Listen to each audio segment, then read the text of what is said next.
The rain battered the windows so fiercely it felt as if it would never stop. I was ready to go to bed when a sudden knock echoed through the house. Jason was buried in his work in the basement, so I went to answer the door. Standing on the doorstep was Alex, drenched to the bone. Water dripped from his hair, pooling on the porch. His gaze was tired but resolute. "Sorry for showing up so late," he said, tilting his head slightly. "Can I come in?" I hesitated for a moment, caught off guard. Alex, Jason's younger brother, rarely dropped by unannounced, but seeing him in this state, I couldn't refuse. "Of course, come in," I replied, stepping aside. He stepped into the house, bringing with him the scent of rain and a chill in the air. Shrugging off his jacket, Alex scanned the room as if checking that everything was in its place. "Is everything okay?" I asked cautiously, sensing something was off. "No, it's fine. I was nearby and then the rain started," he said curtly, avoiding further explanation. Jason appeared about 5 minutes later, and the atmosphere in the room shifted instantly. His expression flickered with surprise before settling into a cold wariness. "Alex, what are you doing here?" "Just waiting out the rain," his brother replied indifferently. An invisible wall seemed to form between them. Their gazes locked, and I suddenly felt like an intruder. I'd always known there was tension between them, but never pressed for details. Jason nodded curtly, accepting the situation, and retreated to the basement without offering Alex a place to stay. Later, when the house had quieted, I found Alex in the kitchen. He sat at the table, cradling the cup of tea I had offered him earlier. "Thanks for letting me in," he said softly, his eyes fixed on the steam rising from the tea. "It's fine, but honestly, you seem tense." "Just tired," he brushed off my comment, then added, almost as an afterthought, "You're too kind to people." "Is that a bad thing?" I asked, trying to lighten the mood. "No, it's just, you don't deserve to be invisible." His words caught me off guard. I felt a warmth rise in my chest, but quickly pushed it away. Whatever he meant, it couldn't mean anything. We sat in silence, listening to the rain pounding on the roof. Alex said nothing more, but his gaze lingered with me long after I went to bed. The morning began with an unusual quiet. Jason had gone to his workshop before breakfast, leaving Alex and me alone in the living room. He looked slightly more at ease than last night, but still carried some unspoken tension. "How are you feeling?" I asked, placing a cup of coffee in front of him. "Better, thanks," he replied, meeting my gaze briefly. For a few moments, we sat in silence. I assumed the conversation was over, but then Alex pulled out his phone and opened a folder of photographs. "I wanted to show you what I've been working on," he said, handing me the screen. The pictures featured people, landscapes, and even mundane objects captured in a unique light. His work was strikingly vivid, each photo seeming to tell its own story. "These are amazing," I said, scrolling through the images. "Do you always see the world like this?" He smiled, a warm, slightly shy smile. "It's all about perspective. Sometimes you just have to look a little deeper." Our conversation began to flow naturally. Alex shared stories about his projects, and I listened, feeling a rare sense of connection. For the first time in a while, I felt like more than just Jason's wife. I felt like someone worth talking to. Later, when Jason returned, I noticed his gaze linger on us. He didn't say anything, but the tension was palpable, in the way he set his cup down a little too hard, in the way his eyes flicked to Alex's phone. "What are you two up to?" he asked, his tone casual but tight. "Just looking at some photos," I said with a light smile. Jason nodded, but it was clear he didn't like it. By evening, the tension in the house had eased. Jason disappeared into his workshop again, leaving Alex and me alone. I was preparing dinner when Alex unexpectedly offered to help. "You don't have to," I said. "I want to be useful," he replied, stepping into the kitchen. We worked side by side, and at one point our hands brushed as I handed him a knife. It was fleeting, but something inside me stirred. He didn't pull his hand away immediately, and I caught his eyes lingering on mine for a moment. "Is everything okay?" I asked, trying to mask my unease. "Yeah, it's just, you seem different," he said softly. His voice was so genuine I didn't know how to respond. Too many emotions had stirred throughout the day, and I realized I was already looking forward to the next. The day began unusually quiet, but by evening everything had shifted. Jason, in his characteristic way, decided to organize a dinner for the three of us. It felt like one of his attempts to sustain the illusion of family he so dearly cherished. Alex reacted with his usual indifference but didn't object, which was surprising in itself. I spent half the day in the kitchen trying to make the evening truly special.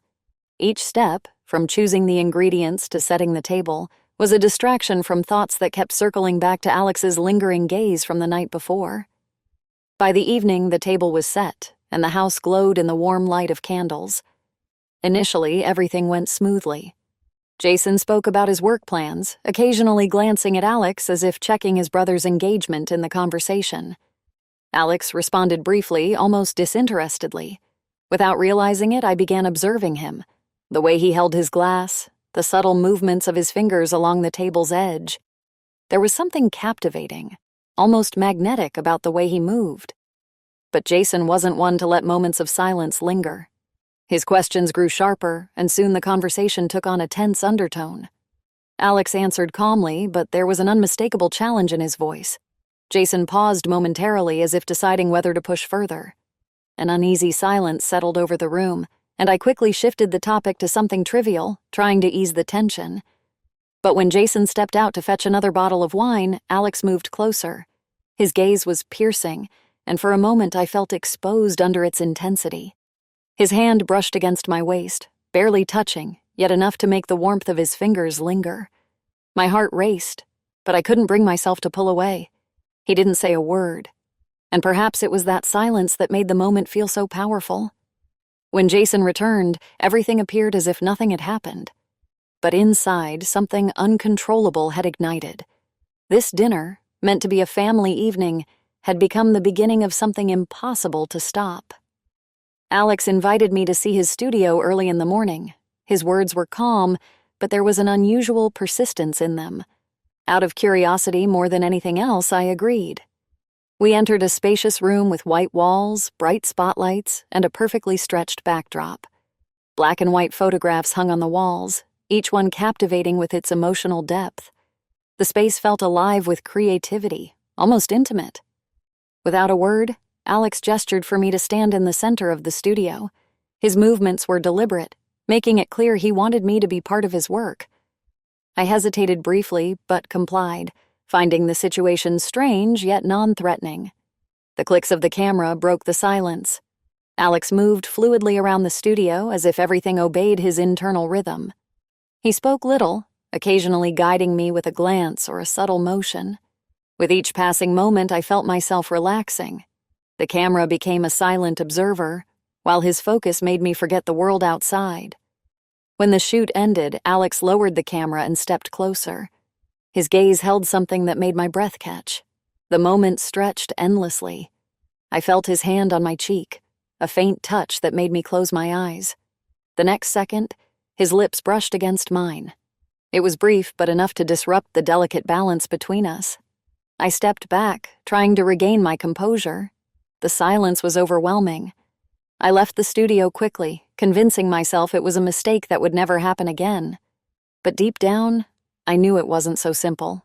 In the past few days, I had felt an invisible tension weaving itself tightly around our lives. Jason, usually fully absorbed in his projects, began paying more attention to me. His glances lingered longer, as if he was trying to grasp something slipping through his fingers.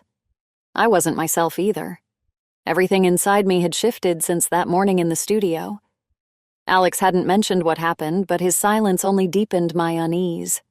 In his presence, I felt torn between wanting to draw closer and the necessity of maintaining boundaries.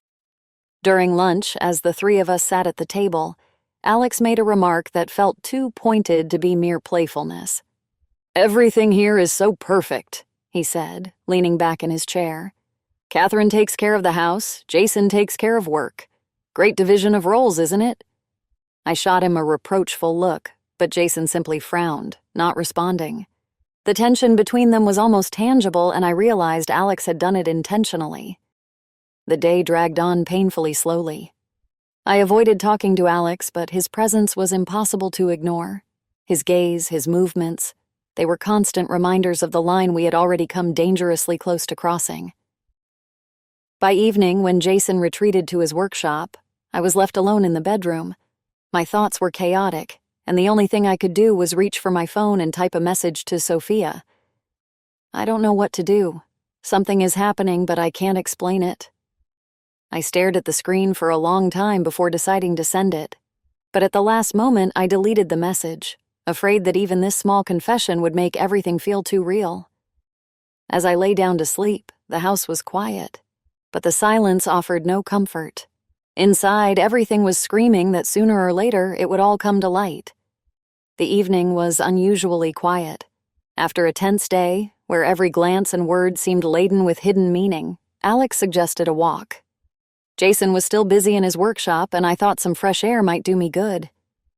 Dusk blanketed the street in the soft glow of streetlights, and a cool breeze rustled the leaves in the trees. We walked side by side in silence, but the quiet soon became too heavy to bear. "You know, I've thought about this often," Alex said unexpectedly. "About what?" I asked, his words unsettling the fragile calm within me. He stopped and turned to look at me. His gaze was serious but not harsh, more searching, as if he was trying to find an answer in my eyes. "About you," he finally admitted. "These feelings, they aren't new." I didn't know how to respond. His confession felt both like a challenge and a release. I looked away, trying to avoid his eyes, but it only heightened the tension. "Alex," I began, carefully choosing my words, "we can't." My voice was weaker than I expected. I wasn't sure I truly believed what I was saying. He stepped closer, almost touching me, but stopping just short of crossing the line. His breath was warm against my skin. "Catherine," he whispered, but I stopped him with a small gesture. "I can't destroy my family," I said, though even I didn't believe my own words. We stood there too close, the tension pulling us together. The moment stretched endlessly, but it was abruptly broken by footsteps. I turned sharply and saw our neighbor standing a few meters away. His expression was one of surprise, even disapproval. Alex stepped back, and I quickly broke the moment, taking a few steps away. We walked back home in complete silence. Inside, everything churned within me. But one thing was clear. Something had irreversibly changed. The evening of the family dinner was meant to be warm and relaxing, but the tension in the air was palpable from the start. I carefully set the table, hoping the routine would distract me. Alex sat on the couch, scrolling through something on his phone, while Jason, as usual, was preoccupied with his thoughts. When everything was ready, we sat down to eat. I tried to act natural, to mask the tremor inside me that hadn't subsided since last night's walk. Alex seemed at ease, but his gaze lingered on me far too often. It was subtle, yet I felt every second of it. Jason raised his glass of wine, smiling slightly. "To family?" he said, looking at us with warmth. I raised my glass, forcing a smile in return, but my hands trembled. Alex's gaze didn't waver, and the moment became unbearable. "Excuse me," I said, setting down my glass and standing up. "I need to step out for a moment." I hurried out of the room, feeling the heat rise in my cheeks. In the hallway, I stopped and covered my face with my hands. Everything I'd been trying to hide was becoming far too obvious. A few minutes later, I heard footsteps. Jason approached, his expression concerned. "Is everything okay?" he asked, placing a hand on my shoulder. "Yes, just a little dizzy," I replied, trying to keep my voice steady. Jason squinted slightly, clearly unconvinced, but he didn't press further. We returned to the table, but the atmosphere was already broken. Alex no longer stared at me so openly, yet his presence still weighed heavily on me. I knew this was only the beginning, and things were about to get much harder. After dinner, I tried to avoid being alone with Alex. His gaze, his words, even his silence, everything stirred conflicting emotions within me. But fate had other plans. Jason left for work, and the house felt empty. Alex suggested a walk in the garden, and I didn't have the strength to refuse. The evening was quiet, the air crisp, and stars stretched endlessly above us. We walked side by side, saying nothing. I could feel him near, every movement, every glance. Finally, Alex stopped and turned to me. "I can't stay silent anymore, Catherine," he said, his voice rough but steady. "I love you." My heart stopped. His words, simple and raw, shattered the veil of denial I'd wrapped around myself. "Alex, you can't say that," I whispered, though deep down I knew it no longer mattered. "I've loved you for a long time, and I know you feel the same," he continued, stepping closer. I couldn't answer. The words were caught somewhere between fear and desire. Alex leaned in, and his lips met mine. It was both tender and urgent, as if he was pouring everything he'd hidden into that moment. But the moment was fleeting. The shrill ring of a phone broke the silence. I stepped back, my heart racing. "It's Jason," I said, glancing at the screen. Alex nodded, saying nothing. His gaze was intense, but there was no reproach, only understanding. I returned home feeling shattered. His words and his touch played over and over in my mind. Guilt and longing intertwined, forming an inescapable knot. I knew this was only the first step toward the inevitable, but the path back already seemed impossible. Chapter 9.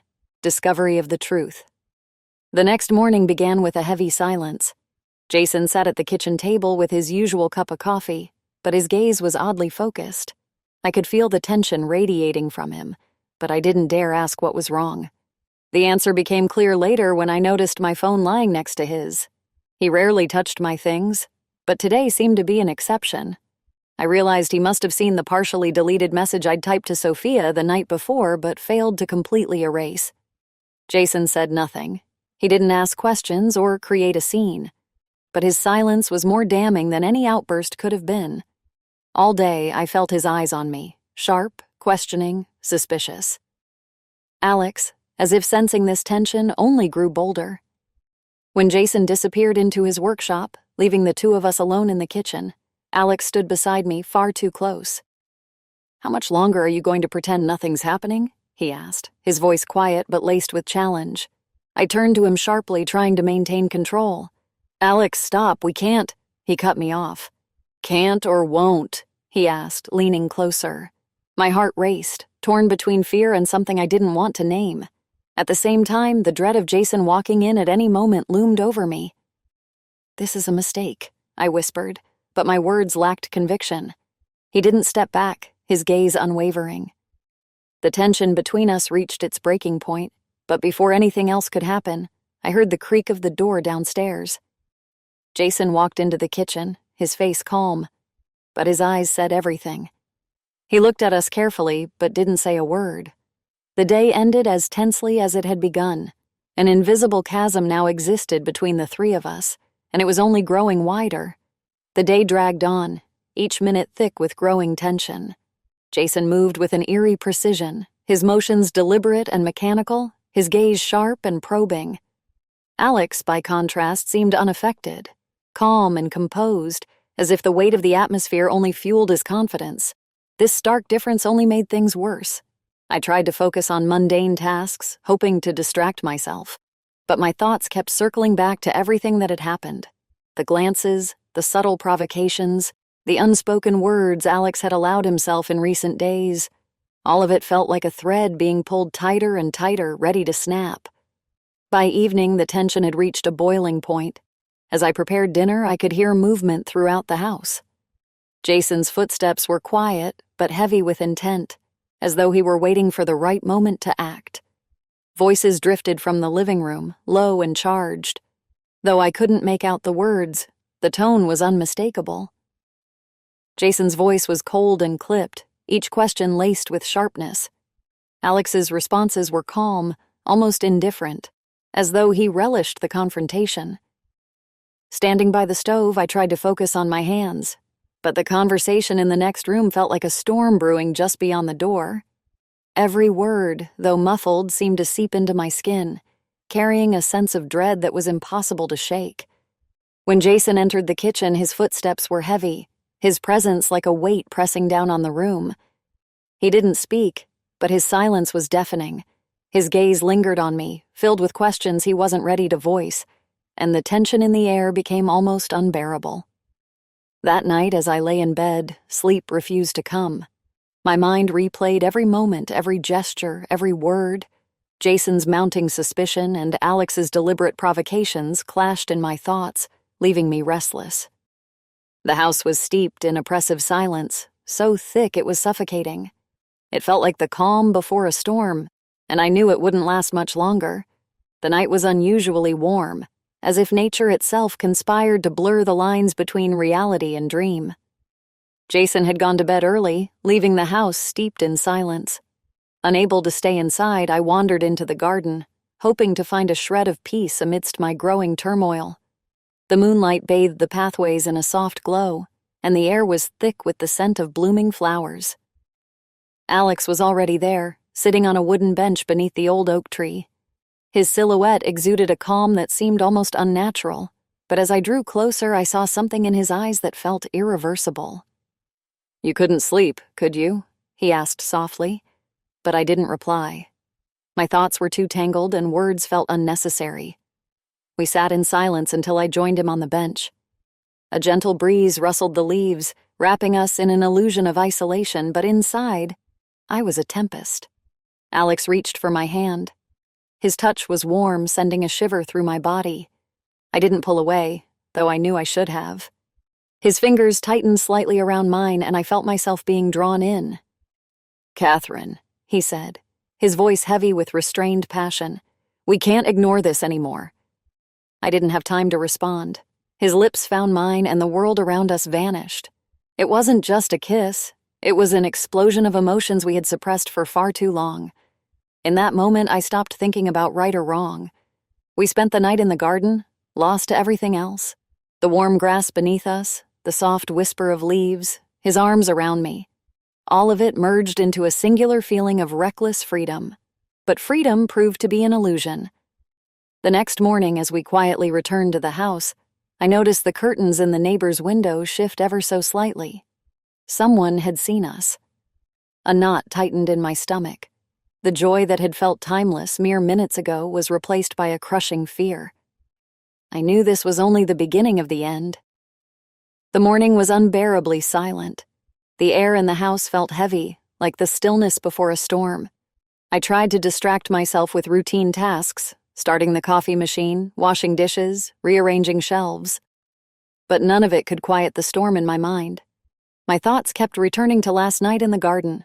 The moonlight, the soft grass, Alex's touch, it all played over and over, feeling unreal yet impossible to dismiss. Deep down, I knew the illusion wouldn't last. Jason's footsteps echoed through the kitchen, breaking the oppressive silence. His movements were slow but deliberate, and there was something in the way he carried himself that made my stomach tighten. He didn't look at me as he sat down at the table. He was composed, but there was a palpable tension in the room, as if he was holding something back. After a moment, he spoke. His voice was calm, almost devoid of emotion, but every word cut deep. "This morning," he said, the neighbor had come to him. The neighbor had seen Alex and me together in the garden last night. The details were too precise to deny. My body froze. The memory of the night came rushing back. The moonlit pathways, the warmth of Alex's hands, the way everything else had disappeared. What had felt distant and untouchable now came crashing down with brutal clarity. Jason's words hung in the air like a heavy weight. He was waiting for me to respond, but my voice refused to come. My silence was as telling as any admission. Jason leaned back in his chair, exhaling sharply. He looked past me, his gaze fixed somewhere distant, his hands clasped tightly in front of him. The quiet between us was suffocating, filled with an unspoken pain that grew heavier by the second. He stood abruptly, the scrape of the chair against the floor breaking the stillness. His movements were sharp, and for a moment he stopped, his back turned to me. His shoulders were rigid, his breathing heavy. The room seemed to close in around us, the walls pressing tighter and tighter. He asked the question I dreaded most, his voice cutting through the air like a blade. Did I love Alex? Had I wanted this to happen? I couldn't answer. I sat there, my head bowed, unable to meet his eyes. My thoughts raced, trying to reconcile the person I had been with the choices I had made. There was no explanation, no justification that could ease his pain or mine. Jason turned back to face me. His expression was unreadable, but his eyes betrayed everything. Anger, betrayal, heartbreak. It was more than I could bear. Tears spilled down my cheeks, uncontrollable and relentless. I tried to speak, my voice trembling, barely audible. I said that I didn't know how it had come to this, that I had lost control. The words felt hollow, meaningless. He didn't respond. He took a step closer, then stopped. His gaze pinned me to my seat, and I knew what was coming before he even said it. He demanded a choice. Either I stayed with him, or I left to be with Alex. His words hung in the air, sharp and heavy like a knife poised to fall. I couldn't answer. My throat tightened, and no sound escaped. My silence was an answer in itself. I had no choice to give, no resolution that wouldn't tear everything apart. Jason left the room without another word. The sound of his retreating footsteps echoed through the house, and then there was silence again. But this silence was different. Empty, cold, and final. I sat at the table for what felt like hours, unable to move. The world around me had shattered, and I was left alone amidst the wreckage. I knew there was no going back. Everything we had built together was gone, leaving only ruins behind. The day Jason left began like any other, but the weight in the air signaled otherwise. I woke up to an empty side of the bed, the sheets cold to the touch. The silence that filled the house was louder than ever, suffocating in its finality. I made my way to the kitchen expecting to find him there, but it was empty. Only a hastily scribbled note on the counter waited for me. "I need time," it read. No greeting, no signature, just those 3 words. For a moment I stood frozen, rereading the note as though its meaning might change. But it was clear. Jason had left, and for the first time in years the house was mine alone. The hours stretched endlessly. I wandered through the rooms, the quiet pressing against my chest with every step. His absence was everywhere, in the coat rack, now missing his favorite jacket, in the living room where his mug no longer sat on the table. Each missing item felt like a piece of myself being carved away. Alex appeared sometime in the afternoon. He must have sensed Jason's departure, or perhaps was simply waiting for the right moment. His presence, usually steady and confident, now carried a different weight. He found me in the living room, staring blankly at the window, and sat down across from me. "You don't have to do this alone," he said softly, breaking the silence. I didn't respond. His words lingered in the air, and though they offered comfort, they also carried expectation. I felt his gaze on me, unwavering, as though he was willing me to look at him, to see him as the answer to the chaos that surrounded me. He moved closer, his voice gentle but insistent. "We could be happy, Catherine, you and I. We don't have to hide anymore." I turned away, my eyes fixed on the garden outside. The memory of our night there was still vivid, too vivid. It was both beautiful and suffocating, a moment I couldn't escape. "Happy," I repeated to myself, the word hollow as it left my lips. I wanted to believe him. I wanted to believe that there could be something pure in what we had shared, but doubt clung to me like a shadow.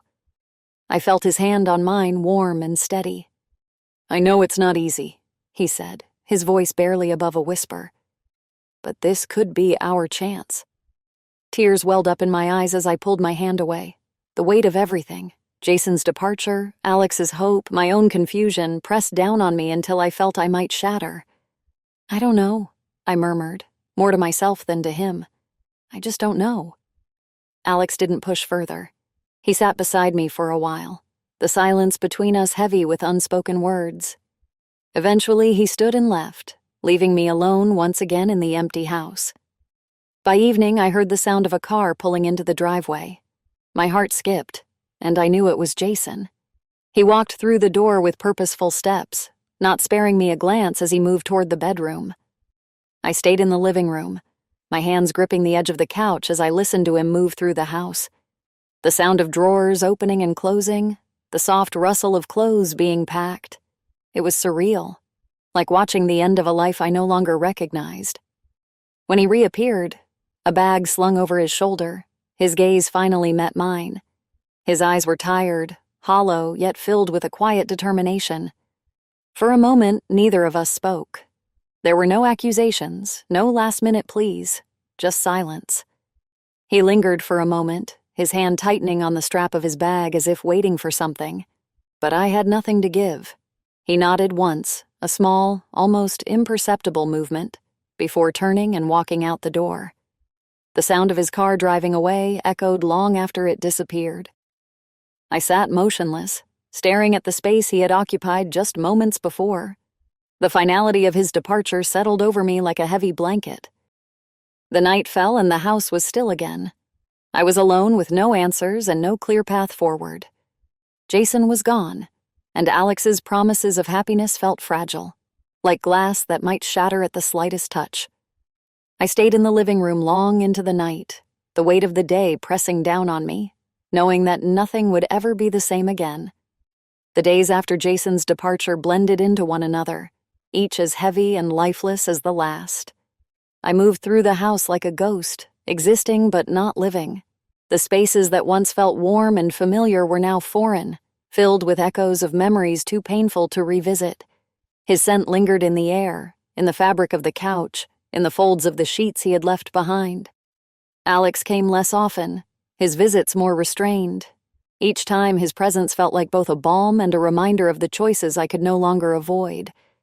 He didn't press me, though I could feel his silent questions. His touch was gentle, his words careful, but beneath it all was a growing distance. One evening, as the sun set behind the trees, casting long shadows across the garden, Alex appeared at the door for what would be the last time. He stood there, his hands in his pockets, his eyes searching mine for something I couldn't give. "I think you need time," he said, his voice steady but tinged with resignation. I nodded, unable to speak. He was right. I needed time. Time to understand myself, to grasp what my life had become, to decide if there was a future for us at all. He stepped closer, his gaze lingering on me for a moment longer. "I'll be here, Catherine. If you decide you want this, I'll be here." His words hung in the air as he turned and walked away. I stood by the door, watching him until he disappeared into the twilight, leaving me alone in the stillness of the house. That night, I sat in the living room, the dim light of a single lamp casting shadows on the walls. The emptiness around me was suffocating, but it felt fitting. My life, once filled with certainty and structure, now stretched before me like an endless, uncharted expanse. I thought about Jason, his steady presence, the life we had built, and the quiet moments that had once felt so secure. I thought about Alex, his passion, his promises, and the way he had made me feel alive in a way I hadn't felt in years. But between them, there was me, and I wasn't sure who I was anymore. The hours passed, the house silent except for the faint ticking of the clock. I didn't know how long I had been sitting there when the sound of the mail slot broke through my thoughts. A single envelope fell onto the floor. I rose slowly, my legs heavy, and walked toward it. The envelope was plain, unmarked except for my name written in Jason's familiar hand. My fingers trembled as I opened it, pulling out a single sheet of paper. The message was short, only 4 words, but they cut through the haze of my thoughts like a blade. "I still love you." I stared at the words, my chest tightening as a flood of emotions overwhelmed me. Regret, longing, hope, and despair twisted together in a way that left me breathless. Jason's handwriting, steady and deliberate, seemed to reach out to me from the page, pulling me back into a life I wasn't sure I could return to. The letter fell from my hands as I sank onto the floor, the weight of everything pressing down on me. The silence of the house closed in once more, but this time it wasn't empty. It was filled with the echoes of the past and the uncertain whispers of what lay ahead. The future stretched out before me, undefined and unfinished, and I realized that no matter which path I chose, nothing would ever be the same.